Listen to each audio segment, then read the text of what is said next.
میں نے پڑھا ہے، فرمایا جو شخص جمعۃ المبارک کی نماز کے لیے پورے ادب سے آتا ہے،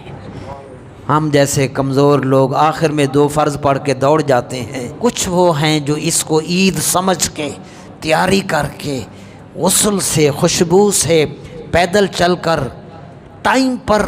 پہلے آ کے اللہ کی یاد میں سکون سے اس کو یاد کرنے کے لیے ہر جمعہ آتے ہیں۔ میرے کریم آقا نے ارشاد فرمایا جو صرف جمعہ، باقی 5 نمازوں کی بڑی فضیلت ہے، فرمایا جو شخص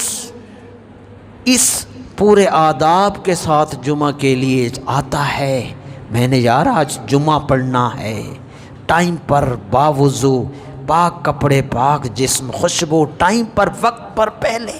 جو حضور کی باتیں ہیں وہ اس کو سبق سمجھ کر سنتا ہے۔ حضور علیہ السلام نے ارشاد فرمایا ایسا شخص جب گھر سے چلتا ہے، جتنے قدم وہ اٹھاتا ہے، حضور نے فرمایا اس شخص کو ہر قدم کے بدلے سال کے روزوں کا ثواب اور راتوں کے قیام کا، سال کی راتوں کے قیام کا ثواب عطا ملتا ہے۔ یہ جمعہ کی فضیلت۔ اور جو کہتے ہیں بھائی جمعہ ہی رہ گیا میرا، آپ کو نہیں پتا کتنی بڑی جائیداد آپ کی چھوٹ گئی۔